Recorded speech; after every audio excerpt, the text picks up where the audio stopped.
gastos ng 125 million. Grabe po itong mga nadidiscover ng Committee on Good Government and Public Accountability sa nakakalulang paggastos ng pera ng Office of the Vice President.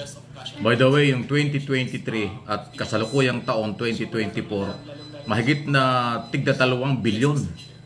Mahigit na 2 bilyon ang budget ng Office of the Vice President nung nakaraang taon at ngayon another 2 billion.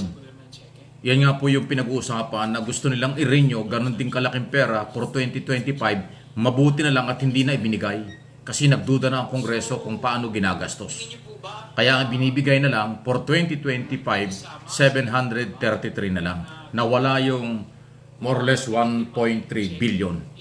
Kasi sa ongoing po na hearing sa Kongreso, na nakakailang hearing na ang Committee on Good Government and Public Accountability led by Chairman Joel Choa, ay ang dami yung hindi maipaliwanag eh.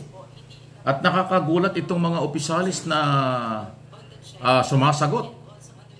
Yung mga importanteng opisyal na iniimbitahan, hindi dumarating, kaya nga kinontempt na. At itong mga nandito, ang siyang kasalang, katulad nitong si Attorney Rosalyn Neil Sanchez, yung isa si Kevin, yung budget officer. Tingnan nyo kung paano ho magpaliwanag sa tanong nitong mga congressman. Hirap na hirap sila eh. Pakinggan natin, Kumarel. Mr. Tinedo. Ayan, si Tinedo na naman. Kevin Tinedo, budget officer. Po ba kayo ng yung tinatawag nating... Dali lang ha, hinayos natin ho yan ha. Congressman Jefferson Konghon, yung po ng Sambales na nagtatanong. Yes, Mr. Chair, the Financial Accountability Report. Yes, Financial Accountability Report. May pirma po ba kayo? Yes, Mr. Chair. Meron po ba kayong pinipirmahan nun pagdating sa confidential fund? Part po ng FAR, sir, is yung line item na or expense type na confidential expenses, Mr. Chair.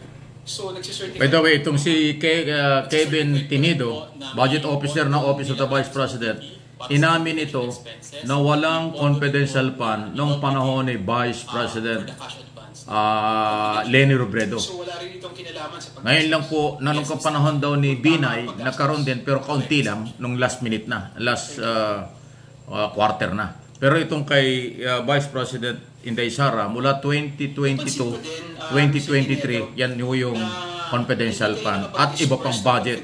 Ano ha? Kaya yan, patuloy pong tinatanong yung budget na ito. 2023. Tama po ba?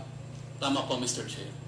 Dahil dito ay may remaining balance o undisbursed balance ang OVP na 125 million. That's correct, Mr. Chair. Mr. Tinedo, kung tama ang budget planning at forecasting na isinasagawa ninyo para sa 2023 budget ng OVP, meron kayong inalot na 500 million na confidential fund makikita nyo. for the entire year or 125 million each quarter. Hindi ba kailangan ng Office of the Vice President ang pondo na ito para sa fourth quarter? Based po dun sa aming report, wala na pong sinubmit na request for cash advance for the fourth quarter. So hindi na po namin na-utilize or na-obligate yung remaining 125 million for fiscal year 2023 last quarter. Hindi ka ba nagtataka kung bakit first, second, and third quarter may request na confidential fund ang OVP sa kanyang paggastos? Lalo na para sa mga warehouse and safe houses. Pero pagdating ng fourth quarter, bigla itong nawala at hindi na ginamit ng OVP ang kanyang budget for confidential fund. Hindi ba nakakapagtaka yun? Nakakapagtaka po, pero during the reporting po namin internal, binabanggit po namin periodically na may remaining pa na 125 million na available for the last quarter. Bakit ka nagtaka? There is a program budget na po for the entire year.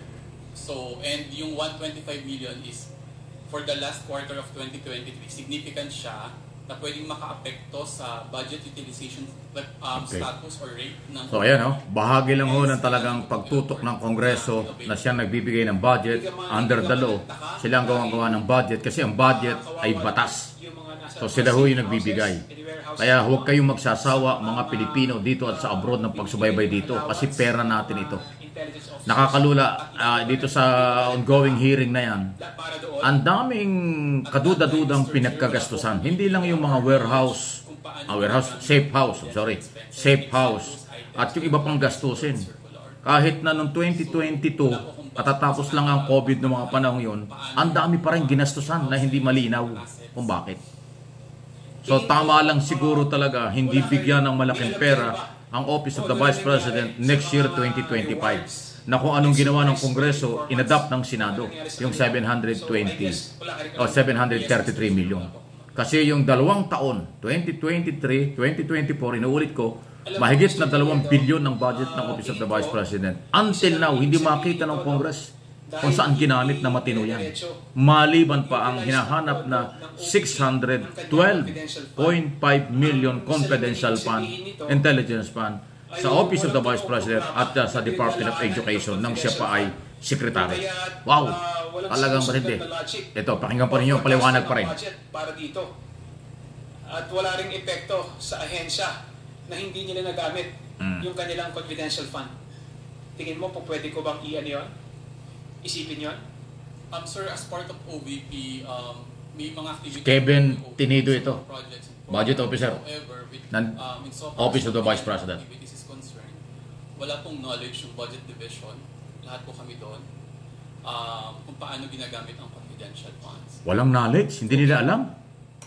Alam po ninyo, sa isang opisina, imposible pong hindi kayo nakakapagkwento-kwentuhan kung paano nyo nagagamit ang isang pondo. Dahil alam naman natin lahat kayo nakapirma dito. At obligasyon din natin, obligasyon ninyo na siguraduhin na yung confidential fund ay nagagamit sa tamang pamamaraan. So, parang pera ng bayan yan maniwala na talagang wala kayong idea kung paano ito na-utilize. No? Kasi syempre, lahat yan, you affix your signatures. At kahit paano, responsable kayo sa kung saan paano ito nagagamit. Tama po yan. Alam mo yun yung mabigat eh. Yung mananagot ay yung nakapirma sa dokumento. Yung pirma, nasa cheque. Ayan o. Ikaw, Madam Villan. Yung nakapirma sa mga cheque, nakapirma sa mga dokumento kung paano ginastos ang pera, yun po yung mananagot eh. Sa batas. Yung nag-utos sa inyo kung paano nyo pirmahan ang dokumento, paano nyo pirmahan ang cheque, mahirap pa panagutin nyo kasi verbal yun. Diba? Kaya itong nangyayari ngayon at nangyari ng mga nakaraang taon sa Office of the Vice President, ang mananagot dito yung mga opisyalis na nautusan. Kung paano ginagastos yung pera at nagpapalabas ng accomplishment report o anumang report na binabayaran ng budget. Yun ang masakit. So, itong mga katulad nitong sino ba yung isang babae dyan? Si Julieta. Na 30, ano ba siya? 1990 pa lang siya ay chief accountant na ng Office of the Vice President. Hindi siya nagkakaso before. Dito sasabit siya. Dahil kasama siya sa mga pumirma sa mga dokumento kung paano ginastos yung confidential fund ng Office of the Vice President. Yan ang nakakalungkot. Sasabit at sasabit yung mga opisyalis. Parang sa akin pong opinion, tulad na nasabi ko na sa ibang mga video, mananagot at magiging kawawa ang mga opisyalis, karir, coterminus, na sa ilalim ng Office of the Vice President. Kasi sila yung mga pumirma, sila yung mga sumunod sa utos, sila yung mga merong accountability base sa dokumento. Kahit yan ay utos ni Vice President, although si Vice President may pananagutan din niya sa bayan kasi pera ng bayan yan. Until now, wala pong nakitang malinaw na dokumento at malinaw na paliwanag mula sa Office of the Vice President ang mga kongresista kung tama o maling ginamit ang pera. Majority ng mga congressman ay nagdududa sa maling paggamit. Kaya tayong mga Pilipino, may-ari ng pera, mayroon tayong karapatang alamin ito. Kaya nga po ang aking mga channel, MA Pinoy TV, at yung isang channel natin, Mike Abby Opinion, nakatutok dito. Kasi pera natin. Huwag kayong magsasawa na ito'y iwan. Kailangan nating bantayan. Ngayon ay lumulutang na. Nagkakaroon ng liwanag sa halos 4 ng hearing. Malaki ang pagkakamali ng Office of the Vice President. Dahil hindi ma-justify before Congress kung paano ginastos ang nakakalulang daan-daang milyong piso. Please like, share ng ating mga video. Kung hindi pa po, subscribe, follow, para lagi tayong magkakasama.